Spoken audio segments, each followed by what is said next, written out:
Long ago, in a lush and fertile kingdom known as Umuofia, there lived a people who thrived under the protection of their ancestral gods.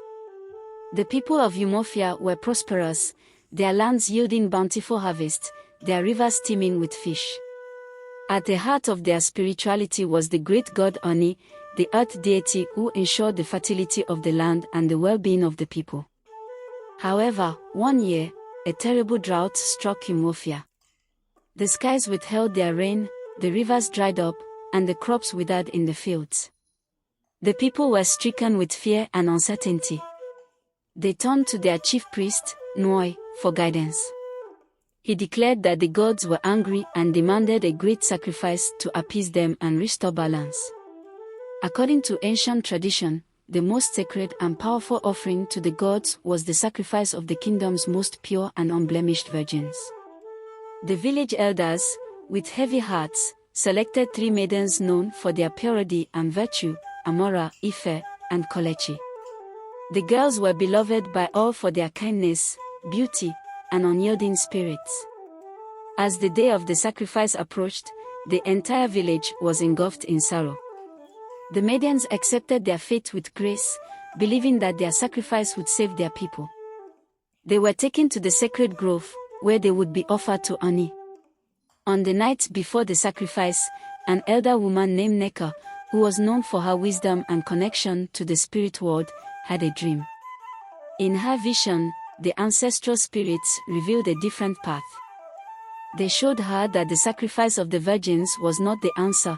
Instead, the village needed to unite and cleanse their hearts of greed, envy, and discord. The drought was a reflection of the disunity and moral decay that had seeped into their lives. Neka awoke with a sense of urgency and approached the village elders. She shared her vision, but they were hesitant to deviate from tradition.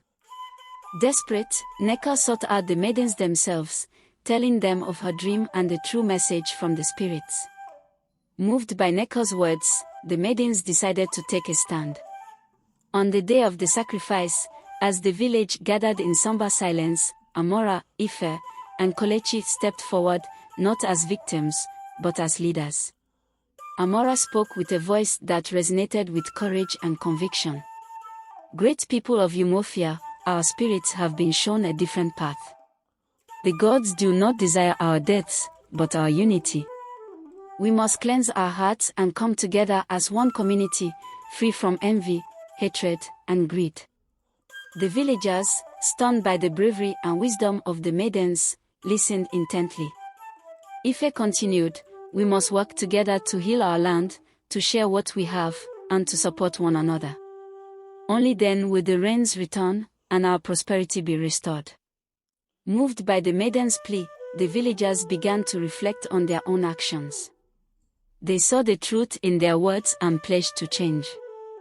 Families who had quarreled made peace, those who had hoarded resources shared with those in need, and the community began to heal its divisions.